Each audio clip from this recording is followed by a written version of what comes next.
Let's examine the facts. Let's open the case file. A trolley is already moving. Its speed is steady, and the rails are unforgiving.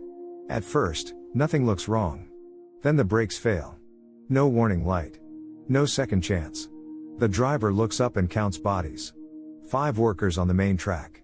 Bent over tools. Focused on the next bolt, the next tie. They do not hear the steel coming. The distance is shrinking. The world is narrowing. The sound is a deadline. And then the detail that changes everything. A switch. A lever near the track, close enough for a hand to reach. You are close enough to touch it. Close enough to become part of the story. Pull it, and the trolley turns. Do not pull it, and the trolley stays. 2 lines. 2 outcomes. If nothing changes, the trolley continues. 5 lives end in one hard moment. A clean count, and an ugly result. If the lever is pulled, the trolley turns. The 5 survive. But on the side track, 1 worker stands. Alone, just as exposed, just as human. The lever does not ask for reasons. It does not care about regret. It only moves. There is no third option here. No time to build a barrier. No spare brake. No miracle of physics. In this case, harm is not optional. Only the direction is. Notice what the scene does not contain. No villain. No negotiation. No perfect information. Only motion, and the point where a hand could intervene. And the quiet question of what that hand means. Whichever track is chosen. Someone will call it obvious. Someone else will call it unforgivable. Now we sort the evidence, not the instinct. We label what is solid, and what is fog. Confirmed, the trolley will not stop. Confirmed, the main track holds 5. Confirmed, the side track holds 1. Reported, many people say save the most. Reported, others say do nothing, because action feels like authorship. Unverified, what any of us would do when the lever is already under the palm.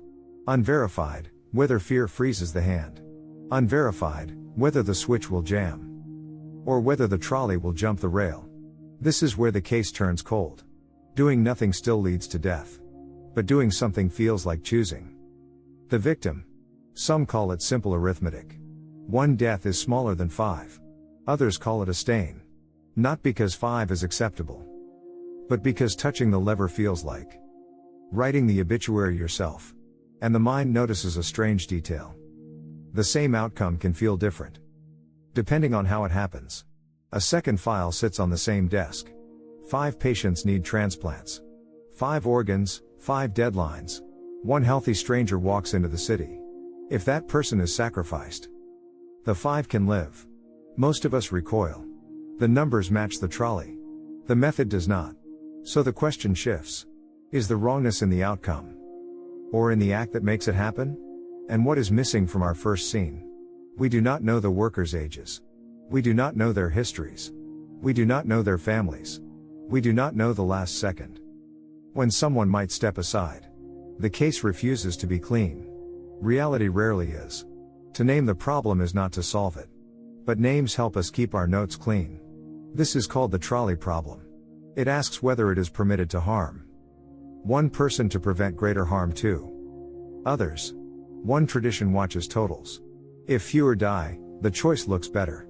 That lens is often called utilitarian. Another tradition watches duties. Do not use a person as a tool. Do not aim harm, even for a good result. That lens is often called deontological. The question was shaped in modern form by philosophers like Philippa Foot, then debated by Judith Jarvis Thomson. They offered variants. A switch beside the track. A bridge over the track. A shove that stops the trolley. A choice that feels closer to murder. People answer differently when harm is indirect, and when it is direct. A lever feels like steering a machine. A shove feels like touching a body. Some explain this with double effect. A death as a side effect can feel different from a death as a plan. Others speak of duties. We strongly avoid causing harm. We feel less certain about the duty to rescue, even when rescue saves more. None of this gives a verdict. It gives a map of our hesitation. And there is a final complication. In real emergencies, time is thin. We act first, and justify later. We call it instinct, or panic, or luck. So the trolley problem survives. Not as fantasy, but as a mirror held under pressure. It shows what we protect and what we permit. When the clock is louder than thought, framing can change guilt. Even when the count stays the same. Now the case steps off the tracks and onto asphalt.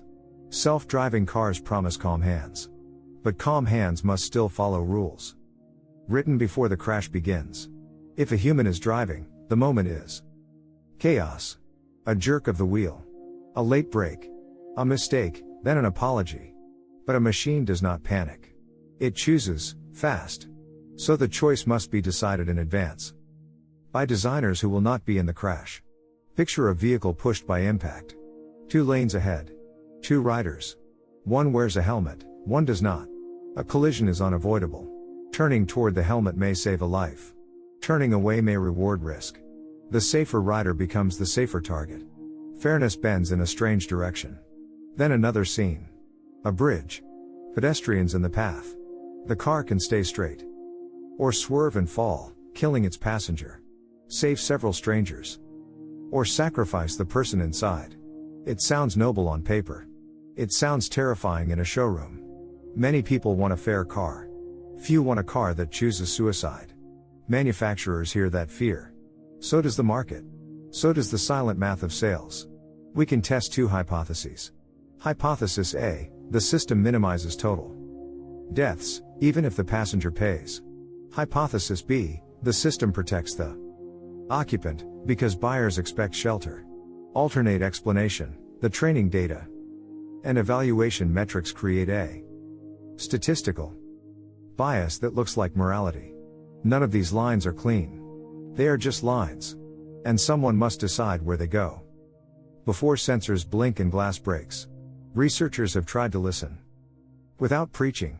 One famous project built a survey of crash dilemmas for autonomous cars. A simple interface. A fast choice. A record of what people would sacrifice. It became known as the moral machine.